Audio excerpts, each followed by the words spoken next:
Mana Jepang yang katanya disiplin, mana Jepang yang katanya sumber daya manusianya itu tinggi. Oke, halo, kenalin namaku Angga Prastia. Kali ini aku mau cerita soal kehidupan nyata di Jepang. Kehidupan sesuai yang aku alami, sesuai pengalamanku, bukan yang indah-indahnya doang, tapi ini sering gak muncul di Instagram atau iklan-iklan kerja ke luar negeri. Aku udah tinggal dan kerja di Jepang selama 2 tahun lebih. Dan ya, hidup di sini nggak seindah gambaran bunga sakura doang. Pertama soal gaji. Aku kerja, biasa aja. Gaji per bulan 15 mang. Itu pun kalau dirupiahin sekitar 17 sampai 18 jutaan. Kedengarannya lumayan kan? Tapi jangan salah, di Jepang itu udah termasuk kategori low income karena biaya hidup di sini itu gede banget. Aku tinggal di apartemen yang isinya 5 orang bersama teman-temanku dan per orang harus membayar 2 mang sekitar 2 juta rupiah lebih lah. Dan itu kalau musim dingin itu lebih nggak cuma 2 juta doang karena butuh penghangat ruangan yang harus dihidupin setiap hari. Itu 2 mang itu udah termasuk listrik, gas, air. Karena status kami di sini itu masih Jisuse atau magang. Belum lagi untuk makan, belum beli kuota, belum potongan pajak, belum kirim ke Indonesia. Jadi ya gaji 15 mang tuh pas-pasan banget kalau nggak bisa ngatur duitnya. Kemana-mana naik sepeda, bukan karena sehat, tapi karena hemat. Musim panas kepanasan, musim dingin tangan beku, tapi tetap goes karena hidup di Jepang itu kayak main game survival mood yang banyak banget rintangannya. Di tempat kerja, kamu akan ketemu yang namanya senpai atau senior.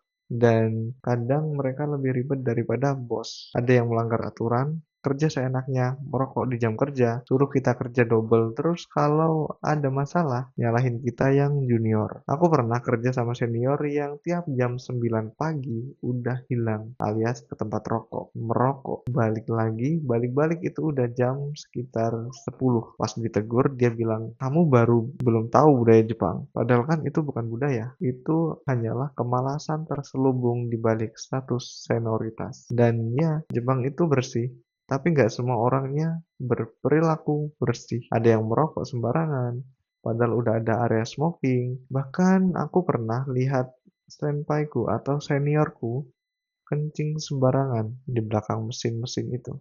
Jadi baunya dalam ruangan itu udah harus pakai masker dan bau banget tempatnya. Padahal udah dibilangin. Dan di situ anehnya banyak yang lihat orang-orang Jepangnya, cuman nggak ada yang protes. Apalagi aku. Aku siapa di sini? Aku hanya orang asing, jadi nggak bisa apa-apa. Hanya sabar. Di Jepang, status kita itu gaijin atau orang luar. Kamu kerja keras, nggak salah. Tapi kalau ada masalah, kamu bisa jadi sasaran pertama. Kamu protes, dibilang kamu tidak cocok kerja di sini. Kamu diam, kamu dipijak. Dan kalau senior salah, ya udah disuruh maklumi aja karena dia sudah lama di sini.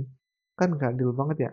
Sebagai orang asing, kita nggak punya banyak pilihan selain nurut, sabar, atau ganti kerjaan. Kenapa aku dan banyak orang asing masih bertahan? Karena meski keras, Jepang juga punya sisi baik. Gaji tepat waktu, lingkungan aman, belajar soal tanggung jawab, dan untuk sebagian dari kita itu masih lebih baik dari nggak ada kerjaan sama sekali. Jadi, buat kalian yang mau kerja ke Jepang, silahkan. Tapi jangan cuma siapin koper, siapin juga mental dan ekspektasi. Jangan percaya sama brosur dan video-video di TikTok yang indah-indahnya aja. Jepang itu emang indah, tapi juga bisa bikin stres kalau kalian nggak siap. Ini ceritaku, cerita kalian gimana? Coba tulis di kolom komentar atau teman-teman yang ada di Jepang tulis di kolom komentar cerita kalian kayak gimana dan yang mau kerja ke Jepang mau masih berjuang semangat jangan menyerah karena perjuangan kalian masih panjang dan mungkin itu aja jangan lupa di like, comment, dan subscribe.